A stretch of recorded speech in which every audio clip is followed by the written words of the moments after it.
Querido Gustavo, ¿cómo estás? Muchas gracias por darme esta entrevista. Debería yo empezar por presentarte. Gustavo del Ángel es un gran economista, profesor en el Centro de Investigación y Docencia Económica, profesor investigador.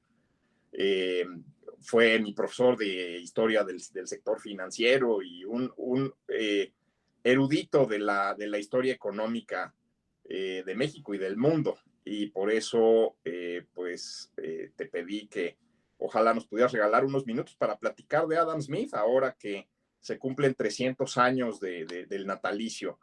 ¿Cuál es la influencia de Smith en el mundo moderno, querido Gustavo? Muchas gracias, Manuel, por la invitación. Muchas gracias también por tus generosas palabras. Y pues yo encantado de platicar aquí contigo sobre distintos temas y sobre todo, pues sobre el libro y la obra, perdón, de Adam Smith. Eh, bueno, hay muchas formas de abordar la obra de Adam Smith y su influencia contemporánea.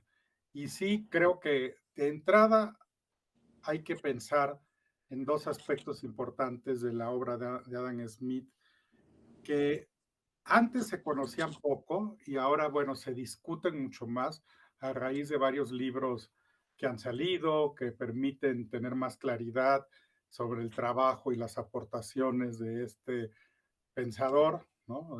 Pensador mundial.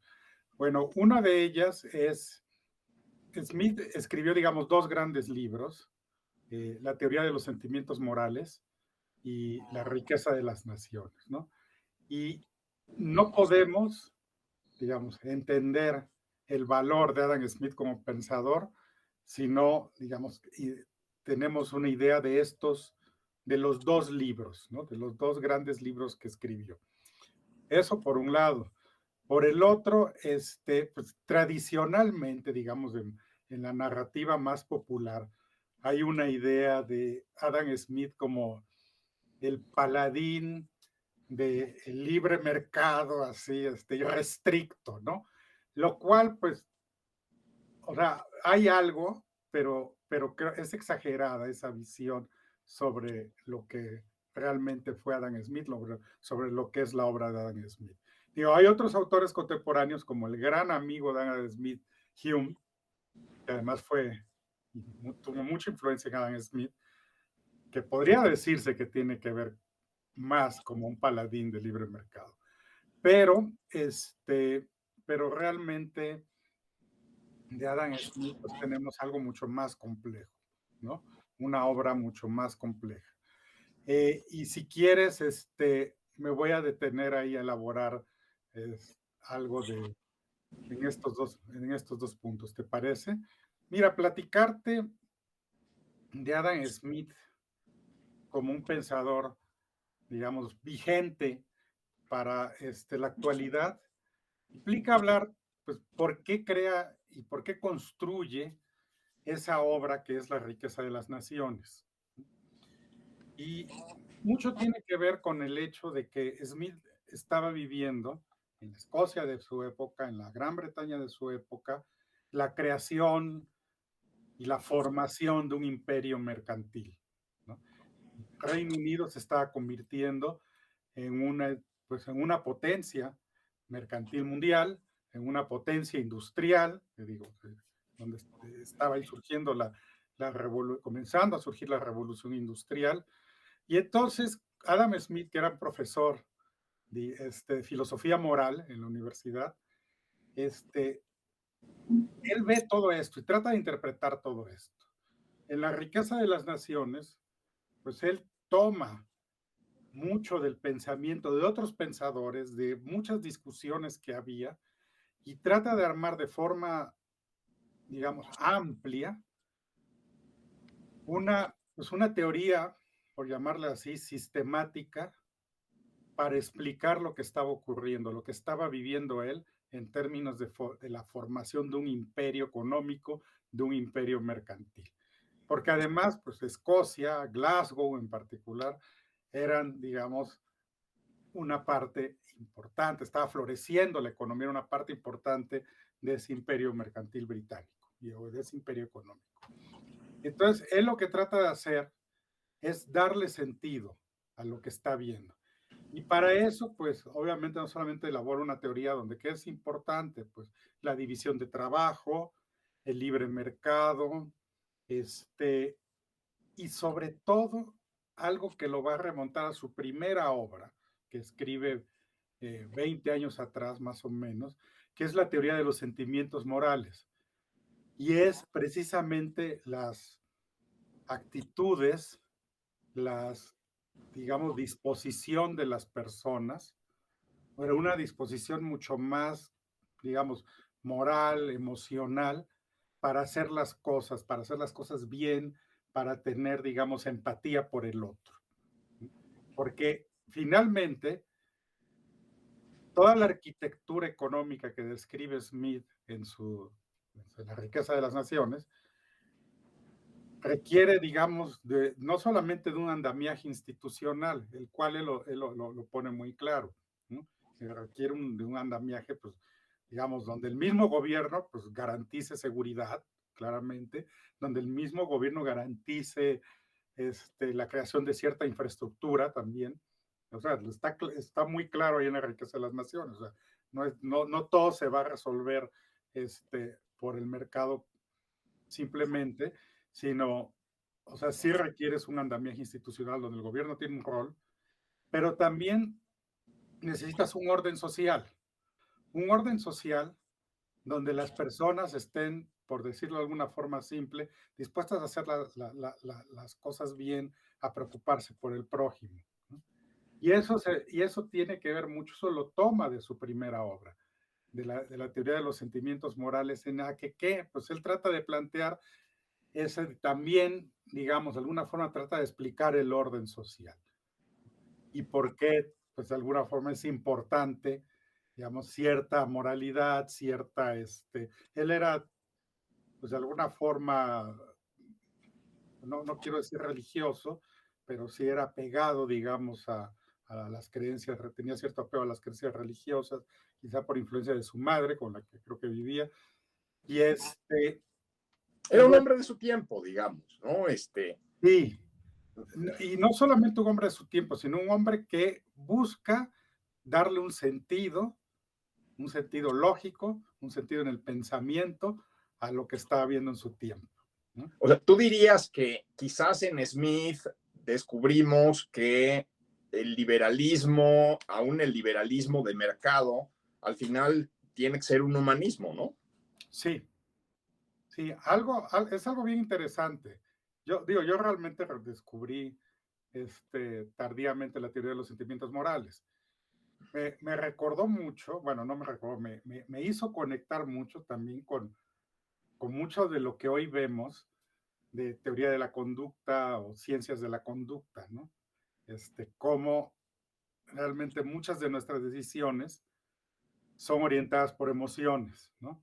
Algunos otros pensadores de su época decían, no, es la racionalidad, ¿no? Tú haces las cosas porque te conviene, ¿no? Porque te conviene hacerlas. Y si te portas bien, es porque te conviene. Si te portas mal, es porque te conviene, ¿no? Digamos, un elemento racional, puramente Estratégico. estratégico y utilitario. Y Smith te dice, sí hay algo de eso, pero en el trasfondo tú haces las cosas de una forma u otra por los sentimientos que también te provocan, ¿no? O sea, si tú construyes el mundo, o tu visión del mundo, perdón, tú construyes tu perspectiva del mundo y la vas construyendo en función precisamente de lo que tú vas sintiendo en relación a las otras personas y a tu entorno. Por ejemplo, él habla, ¿no? De esa empatía que te genera, pues que alguien sufra, ¿no? Y te pone un ejemplo, ¿no? Te dice, oye, pues tú puedes tener aquí, puede ocurrir un terremoto en China y dices, qué mal, ¿no? Pobre gente, pero no lo sientes tanto como ver a alguien sufriendo que está cerca de ti, ¿no? A tu vecino quizás sufriendo. Entonces dice, y eso te pega más porque lo tienes más cerca, te llega más directamente y tú te ves ahí también. O sea, ese es el filtro, ¿no? Es interesante porque Hayek después muchos 150 años después o 170 años después, toma algo de eso también para explicar, digamos, la construcción de la realidad a través de las personas en un libro que se llama El orden sensorial, que es maravilloso. Pero también es es más claro Smith que Hayek en esos temas. Hayek es más oscuro. Pero bueno, entonces él te dice, tú sientes empatía, tú sientes, o sea, en el momento que ves las cosas, cuando alguien, digamos, por ejemplo, sufre, cuando alguien está bien, tú sientes esa empatía y habla de esa empatía, o de esa simpatía, ¿no? Y eso es lo que te hace, digamos, pues, hacer ciertas cosas o no, o comportarte de una manera o comportarte de otra. Y eso es lo que explica o ayuda a explicar bien la conformación, digamos, de un orden social donde pues, permita que, digamos, las cosas funcionen, las transacciones funcionen, la economía funcione. Eso no se mete tanto en la teoría de los sentimientos morales. Ya a la hora de ver cómo funciona la economía, pues ya lo hacen la riqueza de las naciones. Hay esos elementos, digamos, de moralidad, digamos, de sentimientos hacia el prójimo y de necesidad también, pues, de tener un orden social. Eso es bien importante. Y Quizás por eso empieza Ujú, paz, impuestos bajos y una administración de justicia tolerable, ¿no? Digamos, exacto. al final del día, tanto justicia como paz tienen que ver con este orden social del que hablas, ¿no? Exactamente. ¿Y por qué? Porque finalmente él, algo que te refleja en la riqueza de las naciones y que es algo completamente, eh, ¿cómo llamarle? Pues sí, que sí encaja muy bien en la noción de libertad. Es que él no está de acuerdo o siempre hace un reclamo sobre los abusos que se pueden dar. Los abusos que se pueden dar por el uso excesivo de la fuerza o por el uso excesivo, digamos, de la capacidad del Estado y el abuso que se pueden dar incluso por los mismos, digamos, empresarios, los comerciantes que formen monopolios. Él está completamente en desacuerdo con eso. Cosa que, por ejemplo, Hume diría, no, no, está muy bien, los comerciantes, los empresarios son la clase que necesitamos y lo que hay que hacer es, bueno, si forman monopolios, pues no hay problema, es parte del mismo sistema, ¿no? Y en cambio él dice, no, espérate, es que eso es lo que no quieres. Lo que no quieres es el abuso del poder, ¿no? Entonces, es muy interesante. Entonces, bueno, y ahí es lo que te dice también, lo que no debes hacer es permitir que a pesar de que cuando tienes un sistema de mercado, el sistema de mercado te lleva a la formación de monopolios, ¿no? Entonces, él definitivamente plantea esos, digamos, no quiero decir quejas, ¿no? Pero su oposición a la formación, digamos, de situaciones donde hay algún abuso, un abuso de parte del Estado, un abuso de parte de los mismos empresarios y comerciantes que formen monopolios.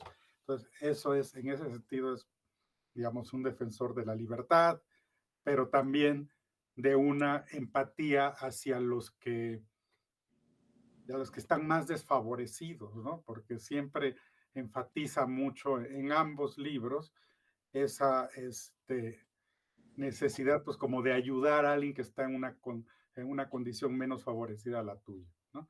No Que, habla de cuestiones redistributivas en esa época, pero de una política redistributiva, pero simplemente de ayudar a alguien que no, a alguien que está con una condición muy desfavorable, ¿sí? Perdón. seguramente fue polémico porque, digo, si pensamos en la historia escocesa en esos tiempos, 1745, los británicos sofocan revolución jacobina y se empieza a formar, como tú bien dices, este imperio comercial británico que en realidad era un monopolio en muchos productos, la Compañía de las Indias Occidentales.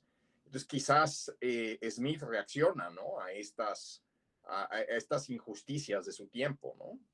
Sí, sí, efectivamente. Bueno, hay dos elementos ahí interesantes y eso fue también a raíz una discusión que tuve con una colega historiadora. Este, o sea, Escocia viene saliendo también de una época turbulenta, ¿no? Entonces, por eso es importante, digamos, el orden, un orden jurídico que te permita pues, llevar las transacciones económicas en paz, ¿no? Y con certidumbre.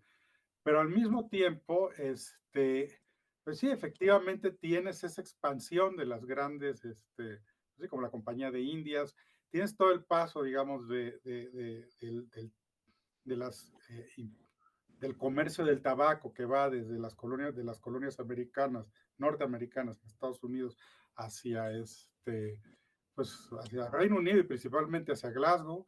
Entonces, ¿qué es lo que tienes? Pues también tienes formación de grandes empresas, de monopolios, que él dice, no, es que eso es lo que debemos tratar de evitar. Tenemos que generar el intercambio en su forma pues más pura, si quieres, pero evitando que se hagan esas colusiones, como te he dicho, esos abusos. El, lo que es interesante es que, por ejemplo, en la narrativa más popular, pues se habla mucho de a mano invisible de Adam Smith, ¿no? Según he leído, digo, yo no te puedo decir de los dos libros porque no me acordaría, ¿no? Pero según he leído, solamente la menciono una vez en La riqueza de las naciones y previamente en la teoría de los sentimientos morales, 20 años antes, por ahí la menciona, ¿no? Pero es algo que quedó como el sello de la casa, ¿no? En el caso de Adam Smith, la famosa mano invisible. En realidad, lo que le interesa mucho es explicar este orden social que él estaba viendo surgir en esa época. Y yo creo que es ahí donde nos deja una lección muy grande, ¿no? Nosotros estamos viviendo épocas turbulentas a nivel mundial, épocas complicadas en algunos países, épocas de cambio también, ¿no? Porque obviamente hay cambios, quizás no necesariamente para mejor o no necesariamente estemos de acuerdo todos, pero sí es una época de transformaciones importantes en México y en muchos países del mundo. Entonces, ¿cómo le podemos dar sentido a todos estos cambios? ¿Cómo podemos entenderlos mejor? Podemos entenderlos sin enrollarnos en una de las mismas narrativas que estamos viendo? Bueno, eso nos deja también Adam Smith, ¿no? Ayudar a explicar, o sea, la importancia de explicar los cambios que estamos viviendo. Gustavo, ha sido muy útil esto. Muchísimas gracias y espero que podamos discutir mucho más sobre Smith